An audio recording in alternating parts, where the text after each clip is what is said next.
টুকাই থামো। জঙ্গলের মাঝখানে বানরেরা খেলছে। টুকাই বানর দুঃখী মুখে বসে আছে। টুকাই, হায়, কেউ আমাকে খেলায় নেয় না, আমি নাকি দুরন্ত। হঠাৎ আকাশ থেকে একটা চকচকে বালতি পড়ে। টুকাই বালতিতে তাকাতেই ঝলমলে আলো বের হয়। বালতির জাদুর কণ্ঠ। যা আঁকবে বাস্তব হয়ে যাবে। টুকাই খুশি হয়ে আঁকলো একটা বড় কলা। ধপ করে সত্যি সত্যি এক বিশাল কলা হাজির। সব বানর চমকে যায়। টুকাই এবার দুষ্টুমি করে আঁকতে শুরু করলো। ঝড়, বৃষ্টি, বাঘ, বিশাল কাঁঠাল, পুরো জঙ্গল গোলমাল। বানররা ভয় পেয়ে বলল। টুকাই থামো। কিন্তু টুকাই থামে না। আকাশ থেকে বালতিতে আবার শব্দ শোনা যায়। জাদুর বালতি। যে ক্ষমতার ব্যবহার বুঝে করতে পারে না, তার কাছে ক্ষমতা থাকে না। হঠাৎ বালতি মিলিয়ে যায়।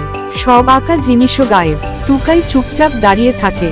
সূর্যাস্তের সময় জঙ্গলে টুকাই বানর অন্যদের কাছে ক্ষমা চায়। সব বানর তাকে জড়িয়ে ধরে। তুমি দুষ্ট, কিন্তু মনটা ভালো। ক্ষমতা নয়, নিয়ন্ত্রণই আসল শক্তি।